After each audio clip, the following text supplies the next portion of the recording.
Hello, my name is Jimmy and this is the GLA 45 and it's the best hot hatch that Mercedes makes.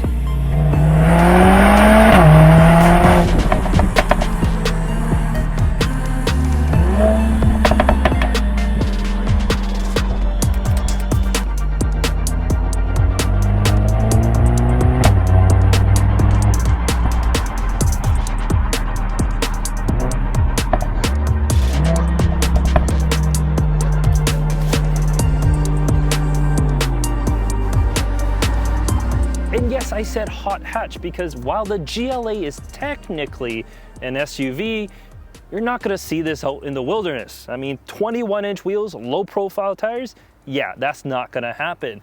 This is technically a hot hatch. It's been lowered. It doesn't even have tinted windows in the back because it's classified as a passenger vehicle. But in this video, I wanna tell you why this is the best hot hatch from Mercedes. But we gotta talk about styling first because a hot hatch gotta be stylish, right? And this GLA, I don't think it's too bad. The hood is sculpted. We got beautiful LED headlamps up front, the Panamericana front grille, and we do have some AMG front bumper bits and pieces here. The one on the passenger side is actually open comparing to the one on the left, so there is actually cooling here. From the side, as you can see, I got these 21-inch wheels. These are optional extras. Standards are 19, but these, well, they do look the part. Underneath, I do have 4-pot calipers in there. That's standard, but you can get 6 pots as an optional extra. The overall shape, it's pretty typical hot hatch or SUV, as it does have that kind of bubbly shape. We do get some roof rails on the top and around back. I got a little lip spoiler on the rear. Beautiful LED taillamps and quad exhaust on the bottom. If you get the AMG styling package, you can get a larger rear wing, front canards as well to upgrade the overall appearance. As spec, I don't mind it. It's kind of understated. It flies under that radar. It doesn't grab your attention with a big wing in the back like a Civic Type R might. This is a little bit more grown up. And inside, there's 15.4 cubic feet of space, which isn't bad for a small SUV or hot hatch like this. In fact, it's a little bit bigger than the A-Class. The A35 only carries 13. Let's jump into the rear seats. All right, the rear seats. Anyone that's back here, you get this beautiful glass roof on top, so there's plenty of light within the cabin. The seats, they're a little bit firm and they lack a little bit of thigh support that some may like, but overall there's plenty of room. Headroom, legroom, it's all good back here.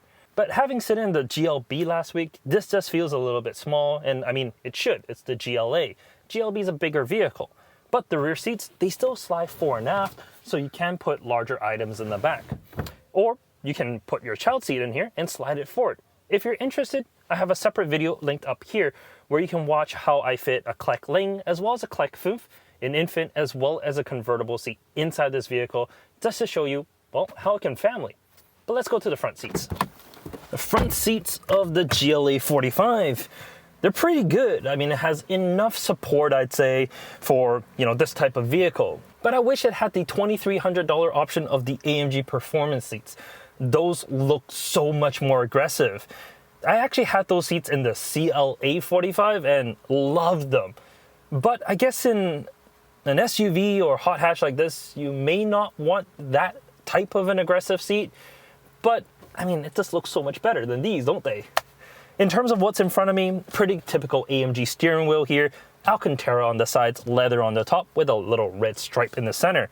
It's fine, but just Alcantara as used daily from the oils in your hands, it just gets a little grimy over time. So it's not the best, I would say. You can get an optional leather one, I believe, but your choice may vary. There are some mode dials right on the bottom here, like a lot of AMG products, so you can switch from your individual to sport or even race mode if you get the optional packages. On the left, you can select your suspension settings and a whole bunch of other things. So it's actually quite a hands-on experience, and you don't have to navigate into menus or even buttons down here to really divide your attention. So this is great. Behind that, we have our typical Mercedes cluster. It works well. Currently, I have it on the Super Sport mode, which is my personal favorite, but you can adjust it as you wish. There's just so much settings in it. Like, if you're driving and you're trying to adjust it, you're gonna get really distracted. So I definitely suggest to play with your settings before setting off. In front of me, I don't actually have a heads-up display. That's another option that this vehicle doesn't actually have. So it's kind of blank up there. The heads-up display is great though. As tested in some of the previous vehicles, well, Mercedes heads-up displays just shows me everything that I need. I can have a big tach, I can have my speed limit. Like, it's a great heads-up display, and I do suggest if you're planning to buy one of these Mercedes products, take a look at the heads-up display. It is definitely a good option to check off. The infotainment, it's the same with many Mercedes products. The MBUX system works great. You can use the touchscreen, you can use the touchpad, and this little thumb pad here on the steering wheel. Or of course you can say, "Hey Mercedes," and it can activate the voice assistant. Of course, it's not as good as Siri or Google Assistant, but it works well enough. The only thing is it does have Apple CarPlay and Android Auto, but it is a wired system that you have to plug into this USB-C port. And this USB-C port is placed right in front of the cup holders, which means if you spill your drink, well, you're buying a new USB-C port. There's a few Mercedes products that in the press cars, this port doesn't work, simply because of, I'm sure that someone has spilled a drink in the past. Overall, the interior, well, it's just a lovely place to be. It's very typical, like A-class Mercedes, because the A35 that I was in, the GLB that I was in, actually look very similar to this. Yes, there are some minor differences here and there, but it's all very similar. So you got nice materials on top, cheaper ones down bottom, and this one that I just don't get is a very hard plastic right where your elbow would rest. So, you know, if you're a little bit shorter, you're not gonna have a good time. If you're like me, I'm 5'11", well, you can actually use the armrest, and you're not gonna have that much of a problem. In any case, let's go for a drive because that's the important part. All right, driving the GLA. As said, this is a 45, which means it's the top dog in terms of performance within the GLA lineup, because you can select 3 different models. You get the 250, you get the 35, and then this. The 250 is pretty good as is. It has 221 horsepower, and then the GLA 35 gets you 302 horsepower. But this, the GLA 45 gets you 382 horsepower, which means, well, let's use the skinny pedal.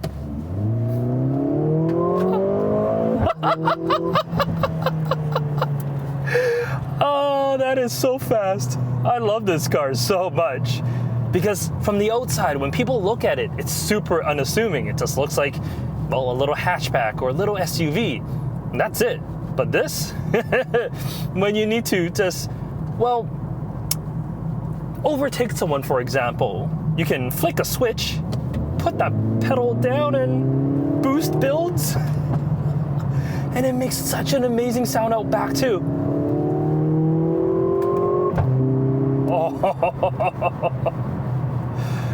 Oh, I will never get tired of this vehicle. It's so amazing.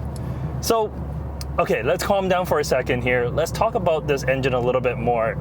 It's the M139 motor, which means, yes, it's still a 2-liter turbocharged 4, but it's very different than the GLB or GLA 35 or the A35. Essentially, the motor, well, the intake is on the front and the exhaust is on the back.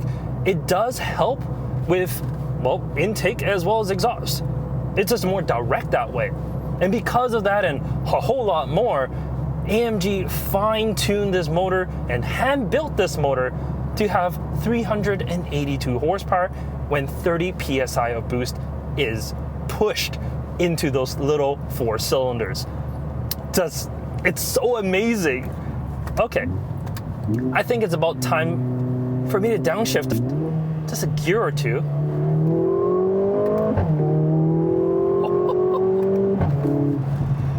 It's so loud. It's so loud. Okay, back to comfort. Okay, handling. Handling is what you expect to be. It's pretty darn good. Yes, it's mostly front-wheel drive, and it does send power to the rear, but because it is a 45, it does have a torque split in the rear. So it's able to push more torque on one side to help you in the corners. But the maximum amount of torque to the rear end is still 50%. It's not a rear drive biased all-wheel drive system. So you do feel it, but it's not like a C-Class or E-Class or other AMG products may be. The more front engine models are still gonna push a little wide, but I think that's okay. It's a safer route. Ooh, corner. And I mean, day to day, you won't feel it. Even here in the mountains as I'm pushing it. Oh, big bump. It feels great. So, suspension. Let's talk about that for a second. The suspension you can adjust to your heart's desire. There's normal, sport, and sport plus, which means that there's pretty comfortable to not at all. And you can adjust it right here in the center, or with a button, or by your individual drive modes. And I mean, most of the time I'm using the individual mode, which means I have the suspension set as normal, which is really where I want it, because any more than that, I think is a little too aggressive. As this GLA is big enough for a family, you gotta ask the question, how does it fare on a daily drive? Is it good enough? Well, I'm happy to say that it is. It's very comfortable in, well, comfort, and it's not like obnoxious at all. The exhaust can be quiet down and, well, you're just driving a regular Mercedes. The 8-speed that's on here, while it is a dual clutch, it's, well, just configured really well. Starting off and even on hills, you don't roll back and you don't have that delay that a lot of dual clutches have, but it's definitely still not as smooth as a traditional torque converted automatic. That is definitely smoother, especially when it's on a hill. But honestly, for most people, when you're driving this, you're not really gonna notice. But I don't think this is for everyone, because no one's gonna really go out there and say, hey, I'm gonna buy the GLA 45. I want that top dog, because it's not really for everyone. The GLA 45 is really for that special someone that wants just something a little bit more special. Because for most people, the regular GLA 250 is sufficient. 221 horsepower, it's good enough. And for those who wants a little bit of that spicy sauce, you can get that GLA 35. This is like the full-on extra spice, give me everything that you can get, sign a waiver before you try it type vehicle. And I'm glad I'm experiencing it, but honestly speaking, it's not a vehicle that I would probably enjoy every single day, just because of, well, I just don't think that on everyday driving situations, I can be using all of the power that this vehicle has. I mean, yes, with the four-wheel drive that's on here, it's super easy to put the power down in a straight line, but in a corner and slippery situation, I feel like people can get themselves in quite a bit of trouble here. This is a phenomenal machine and it needs to be tamed. And, well, you also got to consider the price point. The base price of the GLA 45 comes above $60,000. That's $7,000 more than the base GLA 35 and a healthy $18,000 more than the GLA 250. And don't think that's just it. Price as tested here, $73,540, and with every single option, 87,000 Canadian dollars. Yeah, you can spec a GLA, the base SUV that Mercedes make, $87,000. It's a whole lot of money, but you're getting a whole lot of vehicle here. A hand-built engine, torque vectoring rear diff. It has everything that you want in a performance vehicle. Sure, it may not have a V8, but with this amount of power, do you really need a V8? In any case, thank you so much for watching this video. Like the video if you do, subscribe if you want to see more, and we'll catch you next time. Take care.